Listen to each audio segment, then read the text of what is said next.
আসসালামু আলাইকুম গাইস, কেমন আছেন? আমি সৌদি আরব থেকে বাবুল। এই যে দেখেন কত রৌদ্রের মধ্যে আমরা কাজ করি, কত রৌদ্র, কত সৌদি আরবে, কত আমরা প্রবাসীরা কত কষ্টে চাকরি করি, কিন্তু দেখা যায় কি, মনে করেন যারা আছে আমাদের দেশের আত্মীয় স্বজন বলেন, বন্ধু বান্ধব বলেন, মনে করেন যদি একদিন ফোনে কথা হয়, ঠিক আছে, তাদেরকে একদিন ফোনে কথা বললেই তাদের নানান সমস্যা, কিন্তু আমরা কতটুকু কষ্টে যে কাম করি এই জিনিসটা কেউ বোঝে না। এই রৌদ্র, কত ঝড় তুফান, আমরা এই প্রবাসেতে যে কত কষ্ট করি, কিন্তু ওরা ওই জিনিসটা বুঝে না। ভাই ফোন না করিয়া, ফোনটা করলেই টাকাটা না দিলেই বিরক্ত। আরে ভাই অমুক তো বালা না, অমুক বালা না, তমুক বালা না, ফোন করে টাকা চায়, কিন্তু টাকাটা না দিলেই হ্যাঁ তো বালা না, বাবল তো বালা না। আরে ভাই কত কষ্ট আমরা টিহা কামাই প্রবাসে নাকি, কারণ আমরাও তো দুইটা টাকার জন্য আইছি, কিন্তু তোমরা দেশে থেকে চলতে পারো না, ঠিক আছে, তোমরা কাজ করো যেটাই করো, আমরাও তো মনে করো না বসে থাকি না, আমরা বৈশা বেতন দেয় না, আমরাও কত কষ্ট করতেছি। একদিন তুই মনে করুন দিয়ে যে 19তে 20 হয়ে গেলেই মনে করুন দেয়া যে কি কত ঝামেলা। হ্যাঁ, ফোন দেয় না, এই করে না, সেই করে না, টেহা চাইলাম টেহা দিল না। আরে ভাই বিদেশ টিহা আমরা লেগে ফালায় হয় না, ঠিক আছে, আমরা যারা বিদেশ কাজ করি কত কষ্ট যদি তোমরা দেখতা তে আর কইলা না হইলে, ঠিক আছে। আর একবার আত্মীয় স্বজনের টেকা না দিলেই বিরক্ত, যে কোনো আত্মীয় স্বজন বলেন, ভাই বলেন, বন্ধু বান্ধব বলেন, টাকা না দিলেই বিরক্ত। এই অবস্থা, কারণ টাকাটা না দিতে পারলে এমনি ভালো না, কারণ আমরাও তো টাকার লেগে আইছি রে ভাই।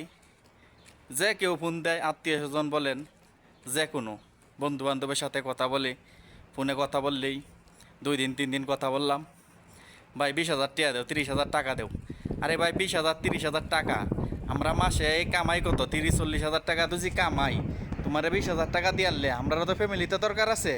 এই জিনিসটা বুঝে না, বিদেশ তাহা টিয়া চাইলাম টিয়া দিল না, অমুকে 20,000 টিয়া চাইলাম, 10,000 টিয়া চাইলাম দিল না।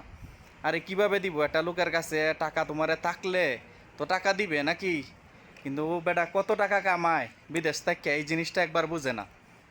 আত্মীয় স্বজন বলেন, বন্ধু বান্ধব বলেন, রাগারাগি ভাই, কথা বললে এলো 2-3 দিন, 2-3 দিন দুজি কথা বলেন, ভালো মন্দ ভালো করে কথা বলেন, কথা বললেই টাকাটা না দিলেই বিরক্ত। এই জন্যে বন্ধু বান্ধব বলেন, আত্মীয় স্বজন বলেন, ফোন না দিলেও ভাই যন্ত্রণা। আত্মীয় স্বজনের কাছে বিদেশ গেছে, ফোন দেয় না, ফোন দিলে ভাই টাকা দেও, টাকা দেও, কোন যন্ত্রণায় যাবেন আপনি বলেন। যদি টাকা না দেন তো বলে চাইলাম টাকা দিল না, ফোন না দিলে বলবে ফোন দিল না। বিদেশ গেছে একদিন ফোন দিয়ে খবর লয় না, ফোন দেয় না। আরে ভাই বিদেশ কয়ে গেছি, আইসি, কথা না বললেই কি টাকা দিতে হইব বলেন? আপনার সাথে কথা বললেই টাকা দিতে হবে, আর ফোন না করলে বলেন ফোন দেয় না। কি ধরনের আশ্চর্য ব্যাপার সেবার ভাই, কি দুনিয়াতে যাইলাম রে ভাই। আমরা আমরা প্রবাসীরা আর যন্ত্রণা শেষ নাই ভাই, কারণ আমাদেরকে কেউ বুঝতে চায়ও না, ঠিক আছে। আত্মীয় স্বজন যত ফ্যামিলি বলেন, যত বন্ধু বান্ধব, যত কিছুই বলেন, টাকা ছাড়া কোনো কথা নাই, আগে টাকা পরে কথা। 2-4 দিন বালা বন্ধ কথা কইলাম, 2-4 দিন কথা কওয়ার পরেই দেখেন টাকা দেও, না দিলেই টাকা না দিলেই ভালো না, সবাই বিরক্ত। অমুকের কাছে টিয়া চাইলাম দিল না, এই সেই হন্না তস্কা, অমুকের চেরা, এইডা সেইডা, মানে নানান ধরনের কথা, নানান কথা। টিয়া মারিয়া খায়া যায়, আমকা এই করবাম সেই করবাম। আরে ভাই মারিয়া খায়া যাওয়ার না গেলে একে তো আমরা বলি নাই, আমারও তো নিজের ফ্যামিলি আছে, নিজের কষ্টের টাকার লাগে আইছি নাকি, সুখের জন্যই তো আইছি নাকি। তোমরা কামায় যে আমরা দিয়া লাই, তা আমরা কি করবাম, আমরাও তো চলা লাগবো। এই জিনিসটা কেউ বুঝতে চায় না, বুঝেও না। প্রবাসীর কষ্ট এই দুনিয়াতে কেউ বুঝে না আর বুঝবেও না। প্রবাসীর আর কষ্ট বোঝার মতো কেউ নাই। আমরা প্রবাসে কত কষ্ট করে কাজ করি, কিন্তু এই জিনিসটা ভাই কেউ বুঝে না আর বুঝতে চায়ও না, বুঝবেও না কোনো দিন।